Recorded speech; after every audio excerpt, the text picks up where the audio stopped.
Hey, what's going on, everybody? I'm going to teach you how to do displacement maps to make a cool glitch effect, and it's going to make the glitch effect even more pronounced than if you were to just do it as an overlay.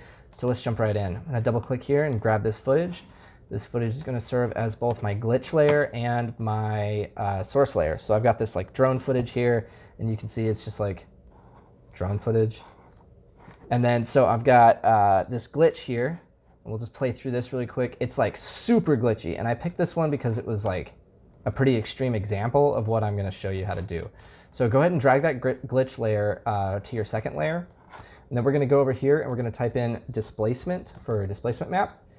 Grab that displacement map, put it on your top layer on your source footage, on your primary footage. So up here in the displacement map layer, grab that in the drop down and change it to the glitch. And as you see, as you play through it, it looks a little glitchy. It looks a little twitchy, which is, I guess that's cool. I don't know. So we're not going to use that, obviously. We're going to make it better. So I don't like the ratty edge here on the top, bottom, and sides. And so I'm going to change that to wrap pixels around, which just means it's going to take whatever like is on the left side and fill it in on the right, whatever's on the right side. Like it's going to wrap it around cylindrically. So that's how we change that. So that's how we get rid of that ratty edge. And then you can go in here and you can change where the displacement map is pulling the displacement information from. So you can change it to the color, like a specific color channel, the alpha channel luminance, blah, blah, blah, blah, blah.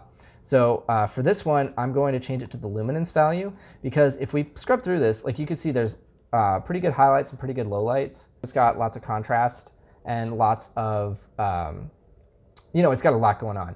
So we're going to, using that luminance channel, I'm going to bring this down here and I'm going to type in Lumetri.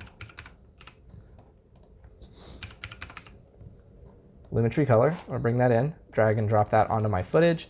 And then just down here in the basic, I'm just going to jack up the contrast. Okay, so that way, like even in here, we're going to get just a little bit more contrast out of it. And I'm actually cool with that. I don't think we need to go any further. So we'll jump back over here to our drone footage layer.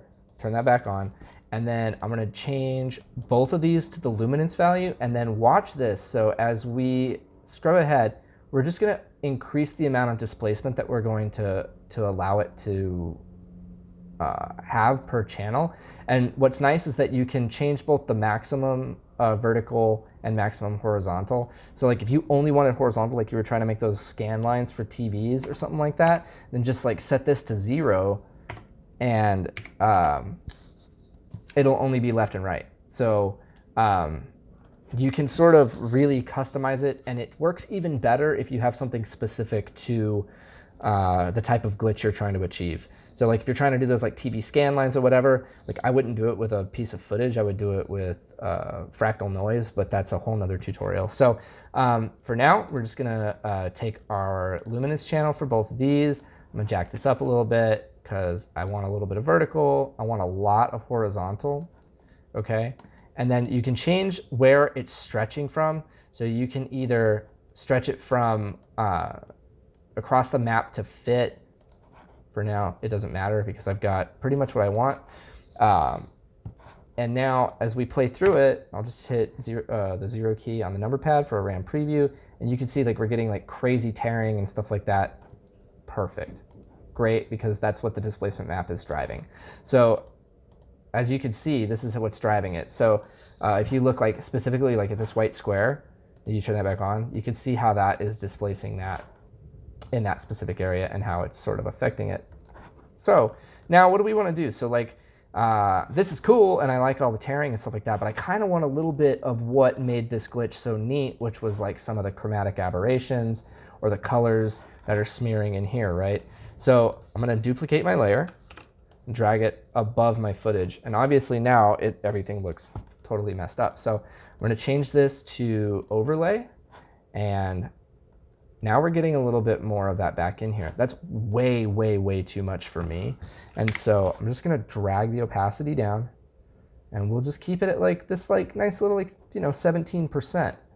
And you're still getting some of that chromatic aberration in there. You're getting some of that like little bit of additive.